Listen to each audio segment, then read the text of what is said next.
Protect your guns with the Safe and Vault store. That's a safeandvaultstore.com. In fact, I just got a text message. 50% off all gun safes. Let me repeat that. 50% off all gun safes for AMTV customers. But you got to give them a call and you've got to order today. Give them a call at 1-800-207-2259. That's 1-800-207-2259. Give them a call, let them know you saw this ad on AMTV, and thank them for supporting alternative media television. That's 50% off all gun safes. Order now and get your safe before the holiday rush. Hey everybody, I'm Christopher Green, and you're tuning into AMTV, alternative media television. Today's date is Tuesday, November 17th, 2015. In today's video, you'll learn who's behind ISIS. I did a video that we released last night on demand about Putin having the West in the palm of his hands. I mean, just look at his body language, how he's negotiating with the President of the United States, Barack Obama. But on the heels of this Paris attack, I've been doing a lot of research today, post what I shot this morning, and just watching the president speak, watching the G20 summit, the meeting of these leaders, Vladimir Putin of Russia, David Cameron of the UK, Angela Merkel, who looks totally distraught. I mean, this lady, no way she stays in power after everything that's gone on. But the consensus, at least in my mind, after studying all of this, is that not just that Angela Merkel's finished, like her political career's done. I mean, just look at her face, man. Some of these images are just pretty hilarious. But in addition to that, Vladimir Putin has the West quite literally in the palm of his hands. So who's behind ISIS? Because again, this came out of nowhere just about a year ago. We used to have Al-Qaeda, but allegedly Al-Qaeda was killed by Barack Obama. He murdered Osama bin Laden, even though he was taken out several times according to the mainstream media. And he was hanging out somewhere in Pakistan playing Xbox and being blown by Pakistani hookers. Somehow, in this technological world, via satellites, where Google balloons are floating and falling into neighborhoods, they couldn't find Osama bin Laden until recently. So after the boogeyman had been killed and the West lost its ulterior motive to help propel and promote these invasions, these illegal attacks of foreign sovereign nations like Iraq and Afghanistan, curiously, a new head spawned. And out of it came ISIS, a more violent, radical, medieval group that is quite literally cutting people's heads off, according to CNN. So how did ISIS get there? Because you need to understand the geopolitical motives of the West, the United States, its allies like Israel, to better understand where in the heck ISIS came from originally. So this is the equivalent. I actually saw a political cartoon. I thought it was done really well. This is the equivalent. Basically, the CIA, U.S. and Western-backed intelligence looked at Syria and said, hey, we need to take out Bashar al-Assad. So how are we going to do this? How are we going to garner international support to do this in Syria? How are we going to coalesce the American people and the people of Europe to support another illegal war? An invasion like Iraq and Afghanistan that had nothing to do with September 11, 2001, according to the official narrative, and according to the alleged hijackers, that most of them turned out to be Saudi nationals, but we didn't invade that country.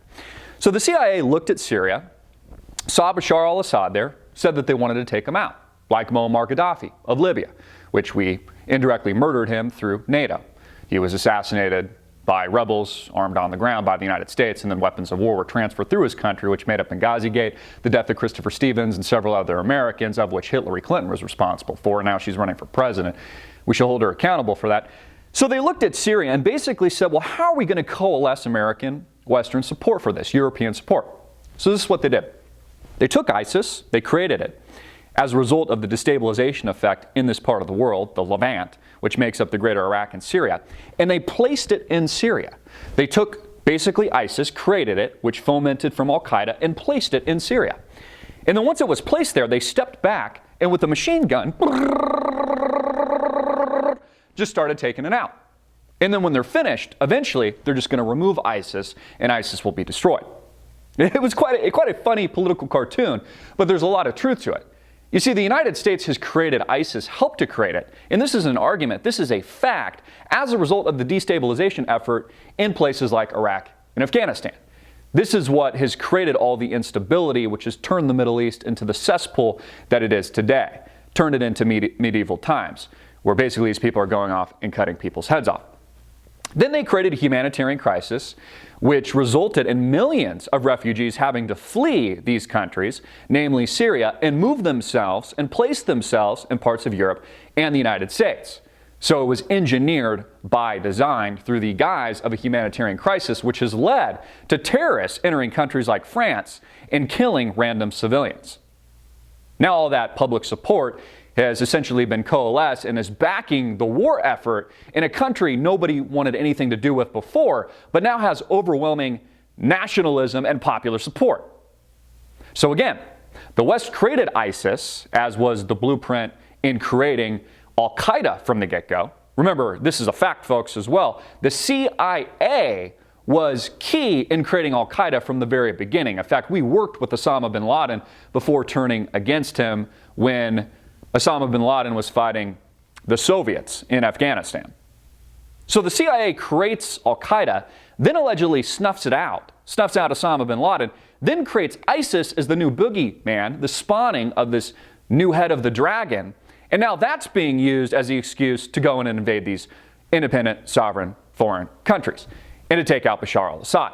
You see, the whole France-Paris attacks, although a tragedy, I'm not discounting that in the least, provides the framework and the basis, the smokescreen for the war and the eventual takeout and potentially the assassination, just like Muammar Gaddafi, in the name of Bashar al-Assad. Because the United States has a clear, along with its Western counterparts and its ally Israel, a clear agenda in this part of the world. You know, people ask all the time, they'll send me emails, they say, where did ISIS come from? I mean, we never even heard of ISIS about a year ago, and now it's dominating the headlines. Now these same radical terrorists, jihadis, as Hillary Clinton calls them, because she won't admit it's radical Islam, are moving into places like Europe and the United States, settling in our home countries and carrying out these terrorist acts. So how does this geopolitical game work? Because it's confusing for a lot of people, because Putin has been protecting his ally Bashar al-Assad and has been at war with the United States for some time now in Syria. He's protecting his strategic stronghold and his strategic relationship with Bashar al-Assad. It's why he's running his own airstrikes against ISIS right now, and it's why he's been accused of airstriking the terrorists funded by the United States, the moderate terrorists armed to take out Assad. You see, Putin, and I talked about this in yesterday's video on demand, get it there exclusively. You will not get it here on YouTube. It's a very great video. I encourage you to watch it. Putin has the West in the palm of his hands. He now literally has the West begging for concessions. The West is going to give Putin concessions on Syria and concessions related to Bashar al-Assad, because ISIS now has turned against the beast, the Frankenstein that the West created, has now turned against the United States and Europe. And now allied countries are joining forces and offering concessions to Putin, who has the West in the palm of his hands. Now, the mainstream media is treating it like Russia and the United States are working together. Yet maybe on the surface it appears that way. But Russia and the United States are clear enemies. Again, Putin still has a strategic footprint in Syria and a stronghold in his strategic relationship with Bashar al-Assad. None of that has changed. He's still going to protect Assad and the government with all the power and gusto and strategy that he has. And he's obviously been playing a superior chess game at this time. You know, other leaders, the leader of the UK, Cameron, Obama here in the United States, Angela Merkel, who's obviously not going to last too much longer. I mean, you can see the frustration and the aging in her face. She's very unpopular in Germany right now. She's not going to last. And François Hollande of France are now teaming up, offering concessions to Putin to snuff out the dragon that the West created from the get-go. And you see how this was all engineered? I can make a strong argument that they created ISIS, the West did, through its intelligence assets and allies like Israel, specifically to create and cause terror, whether indirectly, directly, or not. We can just call it gross negligence, that then resulted in the deaths of hundreds of people in Paris, the Paris attacks and bombs going off, that helped to foment and congeal public support to the sound of trumpets. I talked about this yesterday. Voltaire's famous quote, to go in and then achieve the agenda that was the agenda from the very beginning. But you see, people can't see the big picture. They'll just hear the sound of trumpets, they'll feel suddenly nationalistic, and all of a sudden they're supporting a war that they didn't support before. You see how the power elites basically just structured this movement? They structured this chess game in the direction they wanted to go from the very beginning.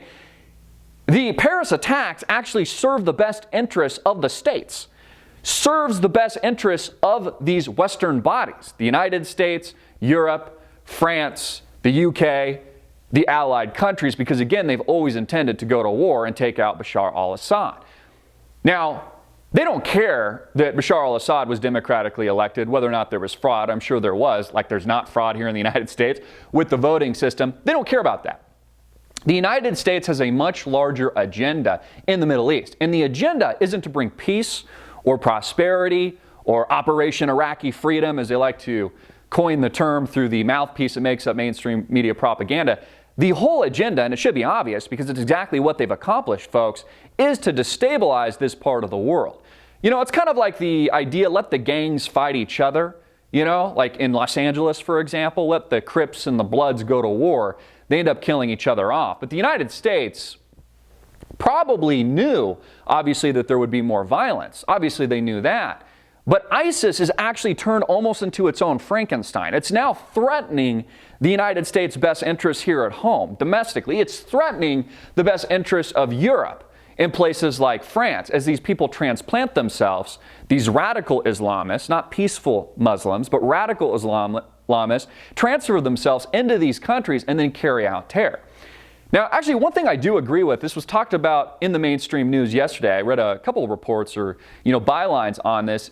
It's actually in the best interest of ISIS to create this war on all Muslims. They actually want that. Radical Islamists actually want a war pushed by the West against all Muslims.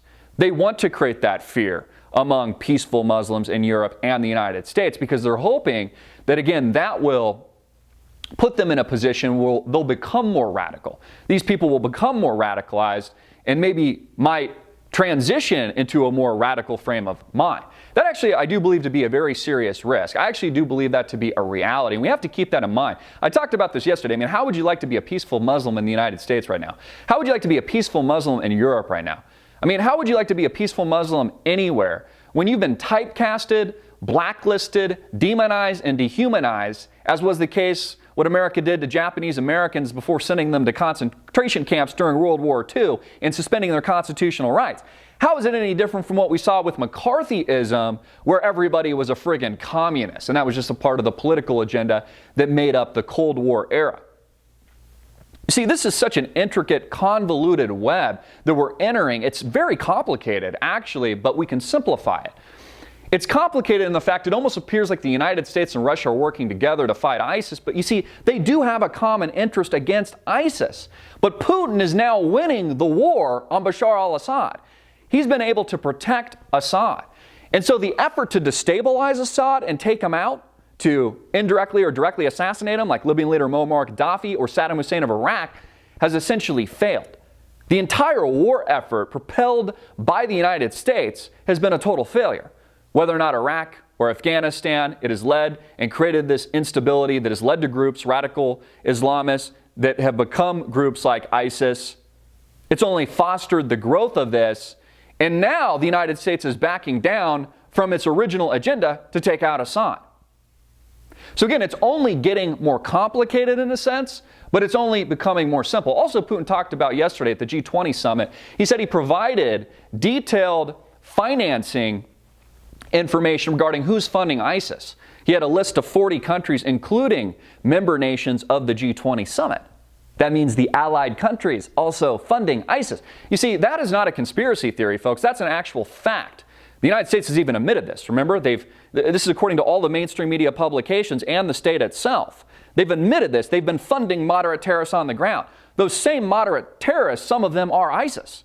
They've been financing them. They've been arming them. They've helped to create the instability.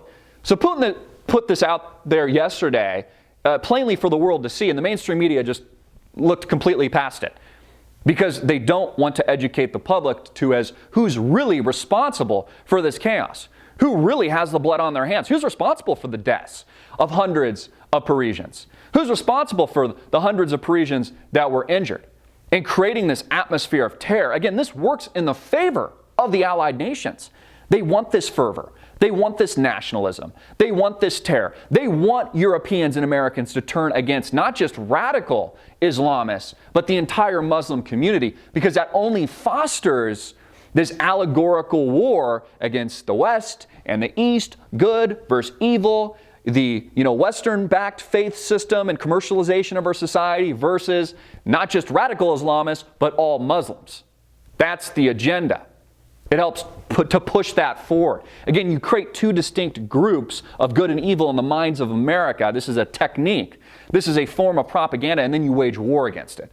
Just like we waged war against the Japanese, suspended constitutional rights, post the attack on Pearl Harbor, just like we waged a fictitious war against frickin' communism with the McCarthyism era, which was just a witch hunt. We're seeing the same thing today.